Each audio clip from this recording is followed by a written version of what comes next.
चटपटागंज नाम का एक सुनहरा गांव था। वहाँ राम खिलावन अपने परिवार के साथ खुशी खुशी रहा करता था।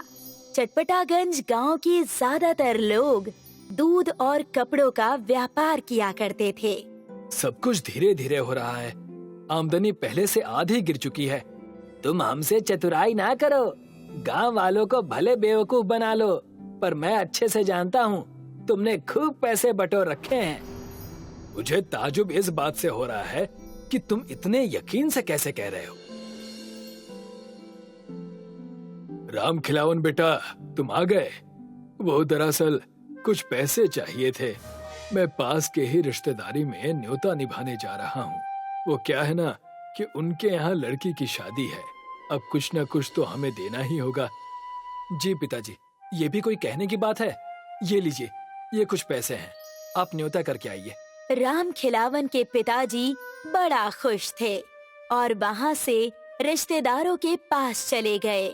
दूसरी ओर राम खिलावन की पत्नी रूपा देवी उनसे चिढ़ गई। जब भी पिताजी को पैसे देने होते हैं तो तुम हमेशा सरवन कुमार बन जाते हो। तुम मायके अभी कुछ ही दिन पहले तो गई थी, और न्योता हटारी करना अच्छी बात होती है। क्या फायदा ऐसे इज्जत का, जब घर और अनाज का कोई ठिकाना ही नहीं है। रूपा देवी की कड़वी बातें सुनकर राम खिलावन वहाँ से चला जाता है और जाकर अपने दोस्तों के पास ही के रेलवे स्थानक में उनसे मिलता है। कलवा और राम खिलावन उसी स्थान पर कोयला चुराकर बेचने का काम बरसों पहले किया करते थे। आओ राम खिलावन आओ, तुम्हारी ही तो मैं राह देख रहा था। कलवा, मैं आज तुम्हारे साथ कोयला चुराने नहीं आ सकूंगा। अरे कोयला चुराने के लिए मालगाड़ी भी तो आनी चाहिए। पिछले 2 साल से कहाँ आई है। ये रेलवे स्टेशन भी अब कबाड़ हो चुका है।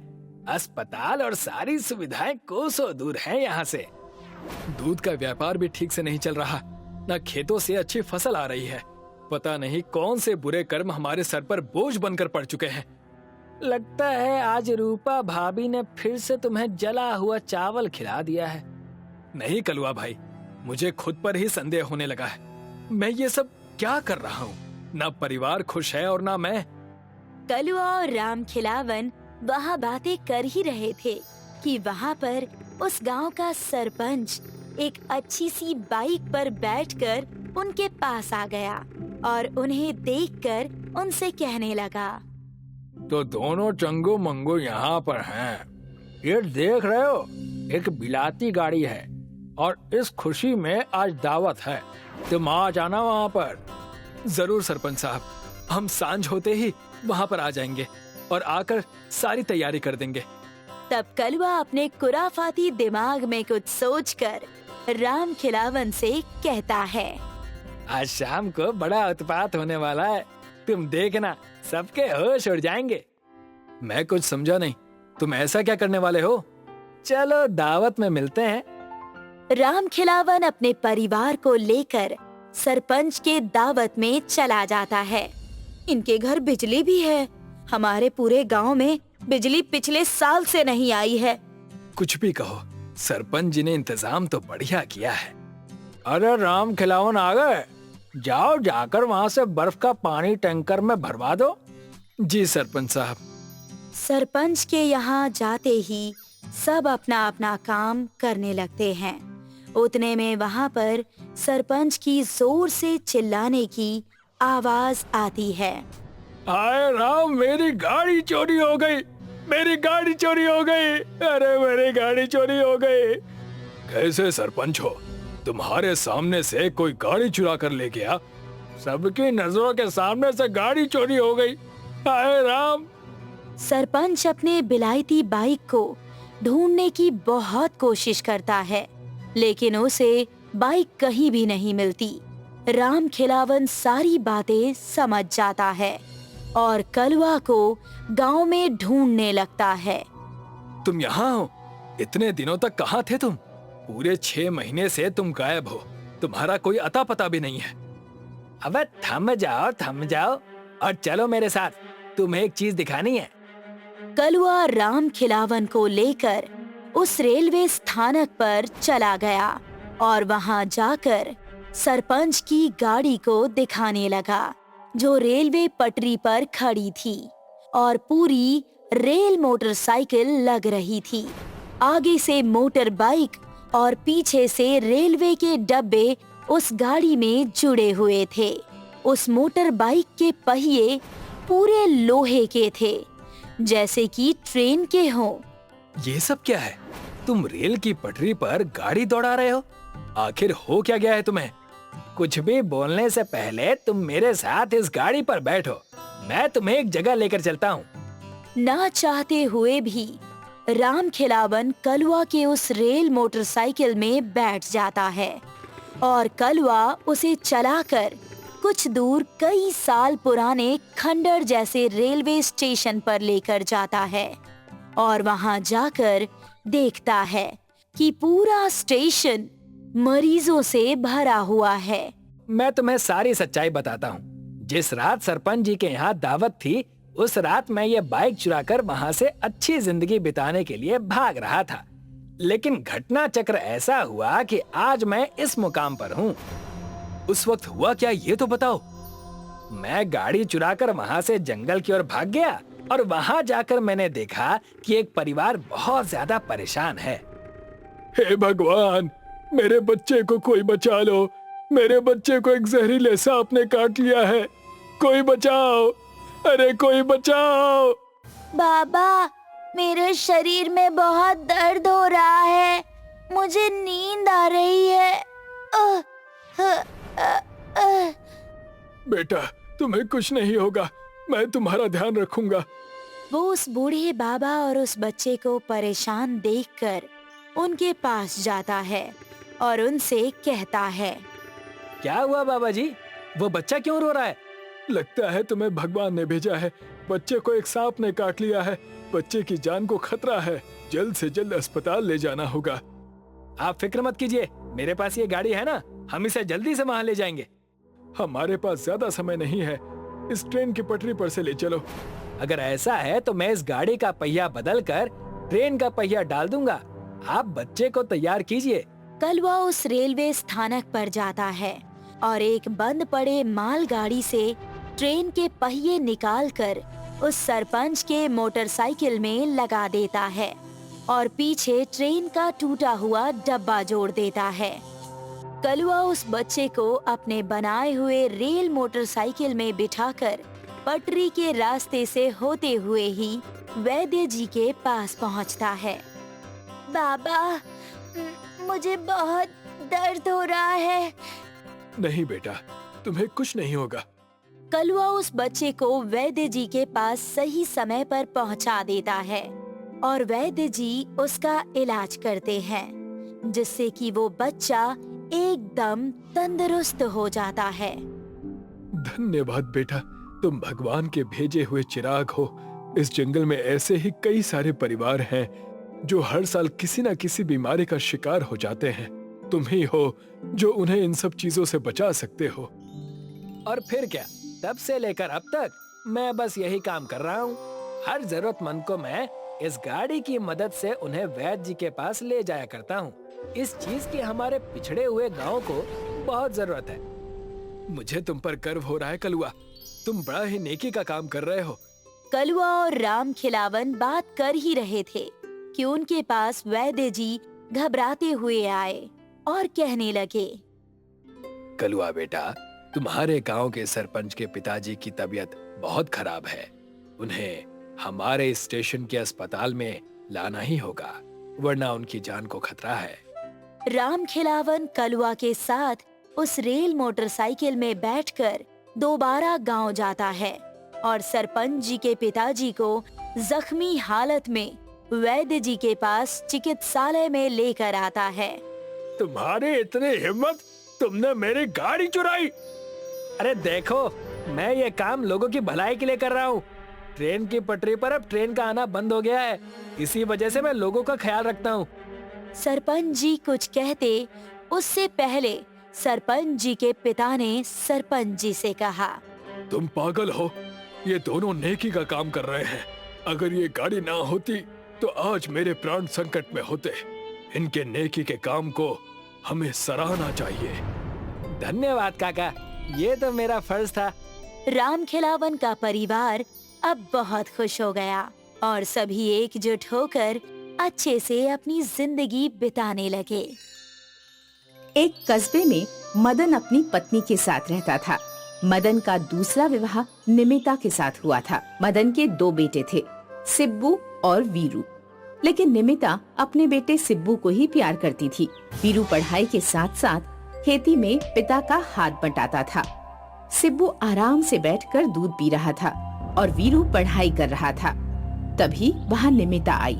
अब शाम हो गई है, अब तो खेत पर चल जा, या हमेशा ये किताब ही पढ़ता रहेगा। माँ, पढ़ना भी जरूरी है। ये किताब खाने को ना देंगी। माँ, सिब्बू को तो कोई काम नहीं है, इसको खेत पर भेज दो। तुझे हमेशा सिब्बू से ही जलन क्यों रहती है? चुपचाप चला जा, सिब्बू खेत में जाएगा तो काला पड़ जाएगा। ठीक है, मैं जा रहा हूँ। क्या मैं बाइक ले जाऊँ? नहीं, पैदल ही जा। कोई विदेश थोड़ी जा रहा है जो बाइक से ही जाएगा। वीरू कुछ नहीं बोला, किताबें बंद की और खेत पर चला गया। एक दिन सुबह सुबह वीरू को घर का सामान लेने के लिए शहर जाना था। पापा, मुझे बाइक चाहिए। पैदल इतना सारा सामान कैसे लेकर आऊँगा? मैं तो अब इस घर में कुछ नहीं हूँ, तू अपनी माँ से पूछ ले। हाँ, मुझे ही बुरा बनाओ। माँ, दे दो ना बाइक मुझे। निमिता कुछ बोल पाती, लेकिन उससे पहले ही सिब्बू बोल पड़ा। माँ, मेरी बाइक किसी को मत देना, ये तो साइकिल लेकर भी जा सकता है। मुझे बाइक से मैदान में खेलने जाना है। मैदान तो गांव में ही है, तू तो ऐसे भी जा सकता है, लेकिन मैं इतना सारा सामान कैसे लेकर आऊँगा? तू हर समय मेरे बेटे को देखकर चिढ़ा मत कर। जा, कैसे भी जा, बाइक नहीं मिलेगी। वीरू को बाइक नहीं मिली और आज भी उसे साइकिल से ही घर का सामान लेने शहर जाना पड़ा। सिब्बू माँ के लाड प्यार के कारण बहुत बिगड़ गया था, इसलिए वह घर में और खेत में कोई काम नहीं करता था और वह स्कूल भी नहीं जाता था, जबकि वीरू कॉलेज में पढ़ने जाता था। वीरू को आज कॉलेज के लिए देर हो रही थी। अब घर में बाइक मांगूंगा तो कोई नहीं देगा। कॉलेज यहाँ से 25 किलोमीटर दूर है। अब मुझे साइकिल से ही जाना होगा। छुट्टी कर लेता हूँ, लेकिन कॉलेज जाना भी आज बहुत जरूरी है।